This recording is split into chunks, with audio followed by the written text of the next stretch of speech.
If you were to unwrap a 3,000-year-old Egyptian noble, expecting to find the razor-sharp cheekbones and bronze perfection rendered on museum walls, you would instead be staring at the biological debris of a profoundly broken population.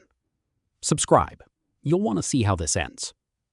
The modern obsession with ancient Egyptian beauty is one of the most successful, long-running public relations scams in human history, carefully constructed by royal stonecutters and endlessly recycled by Hollywood executives who refuse to read a skeletal pathology report. The cold, unvarnished reality recorded in the mummified bone tissue of the Nile Valley reveals an elite class that was profoundly sick, systematically deformed, and rotting from the inside out long before they reached middle age. When paleopathologists run computed tomography scans on the preserved corpses of the 18th dynasty, they do not find effortless supermodels. They find 20-something monarchs with fused spines, massive club feet, necrotic jawbones, and blood vessels so choked with calcified plaque that their hearts were failing before their wisdom teeth fully erupted. The idealized figures painted on the walls of Valley of the King's tombs were not realistic portraits, but the ancient equivalent of heavily filtered propaganda, designed to project eternal vigor to a divine pantheon while hiding the fact that the living king was slurring his speech and struggling to walk across a carpeted hall. Consider King Tutankhamun, a historical figure routinely depicted in contemporary media as a handsome, tragic young sun god. His actual physical reality, mapped out by extensive radiological surveys and DNA analysis, was a catastrophic inventory of endogamous failure. The pharaoh possessed a severely malformed left foot, affected by Kolar disease II, an agonizing bone necrosis that destroyed his tarsal navicular bone and forced him to rely on over 130 functional walking sticks discovered right inside his burial chamber. His spine was twisted by severe scoliosis, his palate was completely cleft, and his blood was permanently loaded with multiple strains of Plasmodium falciparum, the deadliest form of malaria known to medical science. His parents were full brother and sister, a reproductive strategy practiced by the royal family for centuries to keep divine bloodlines pure, which instead concentrated lethal recessive alleles into a singular, walking genetic dead end.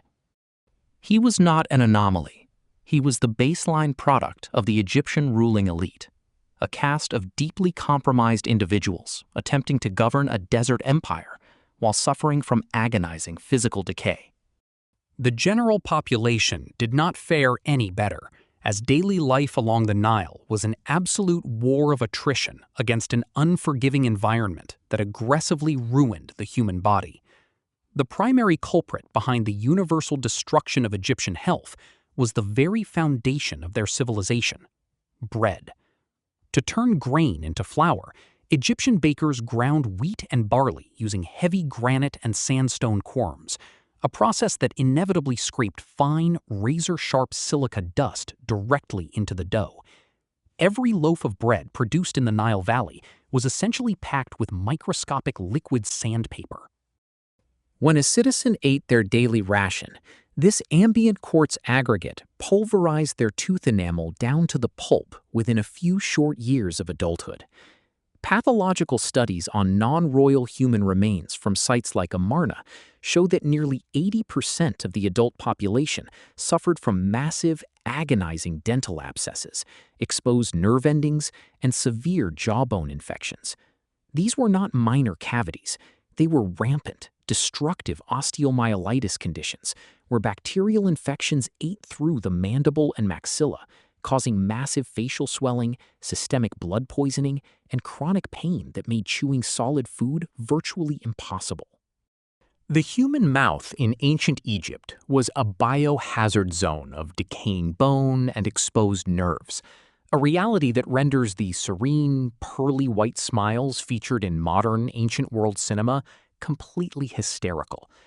To cope with the perpetual agony of their own collapsing jaws, Egyptians crammed their mouth cavities with remedies made of crushed resin, malachite, and honey, which did absolutely nothing to stem the rampant bacterial necrosis eating through their skulls.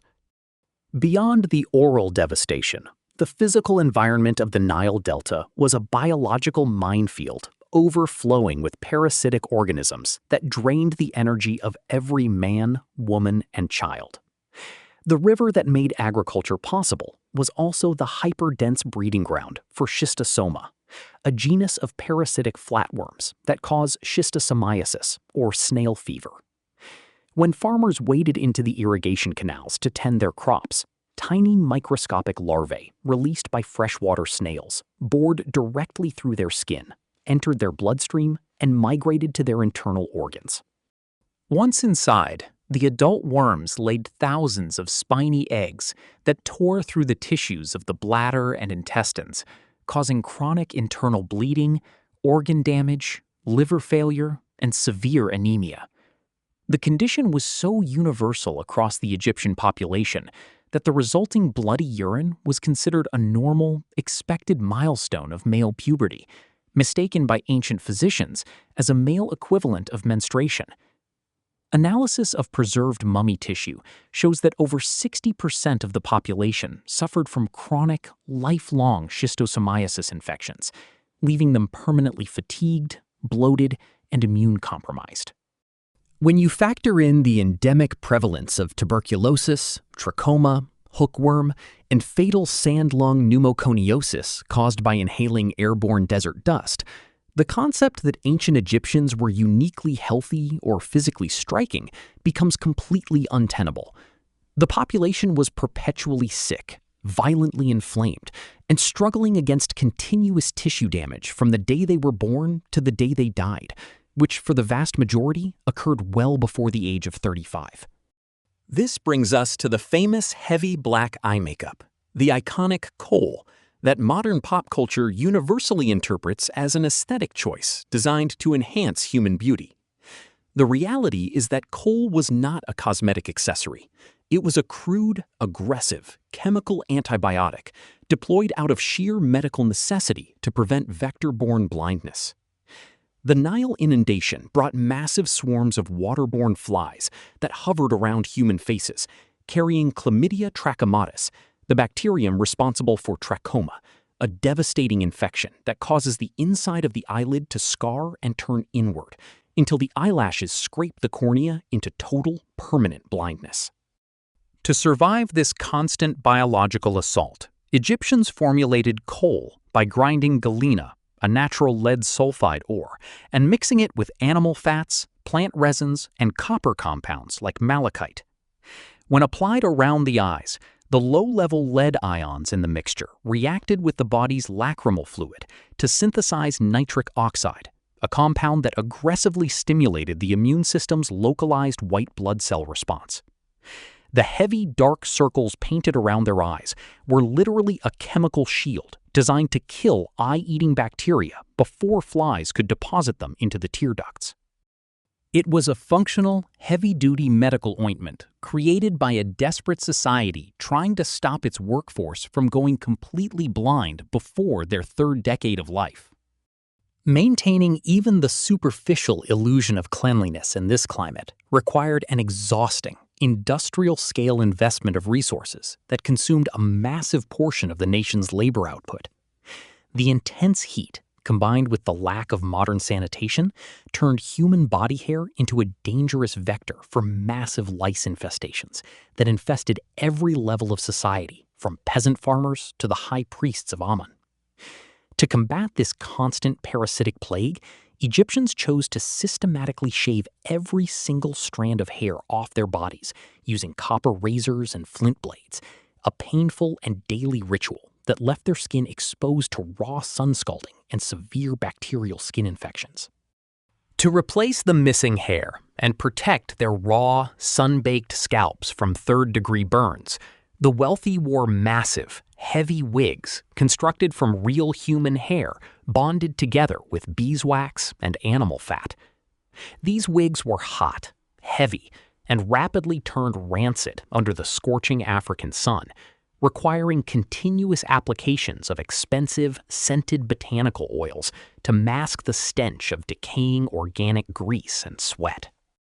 The iconic perfumed fat cones placed on the heads of nobles at banquets were not romantic fashion statements. They were slow-melting blocks of lard infused with myrrh and frankincense, designed to slowly coat the wearer's wig and body in a thick layer of oil throughout the day, driving away biting insects and covering up the odor of unwashed skin and rotting dental tissue. The sheer economic cost of producing these oils, harvesting beeswax, and manufacturing copper razors just to keep the human body from being consumed by lice and sun blisters was staggering, turning basic hygiene into an exhausting, high-stakes battle for physical survival. Yet, while the average Egyptian was spending vast amounts of labor simply attempting to stay hairless and parasite-free, the physical reality of the royal ruling class was deteriorating into something far more severe. The absolute political power of the pharaohs rested on a single, non-negotiable theological premise: that the royal bloodline was divine, uncorrupted, and physically distinct from the common people walking the streets of Memphis. To preserve this theoretical divine purity and prevent elite property from leaving the royal household, the dynasties enforced a strict policy of systemic endogamy, forcing brothers to marry sisters and uncles to marry nieces across multiple consecutive generations. The biological bill for this strategy accumulated rapidly, turning the living gods of the Nile into living medical anomalies whose actual physical appearances were aggressively concealed by state-sponsored propaganda. When modern forensic teams conducted CT scans and DNA analysis on the mummy of Tutankhamun, the idealized gold mask that defined his public legacy vanished, revealing an 18-year-old sovereign with a severe clubfoot caused by Kohler disease type 2, a painful bone necrosis that cut off the blood supply to his left foot and forced him to rely on over 130 custom-carved walking canes found stacked inside his tomb. His spine was twisted by severe scoliosis, his palate was completely cleft, and his immune system was so fundamentally compromised by generations of inbreeding that his body was ravaged by multiple strains of Plasmodium falciparum, the most lethal form of malaria known to human medicine. He was not an isolated case of royal misfortune. His father, Akhenaten, possessed elongated cranial features, severe gynecomastia, and metabolic abnormalities that transformed his skeleton, while his mother was simultaneously his father's full biological sister.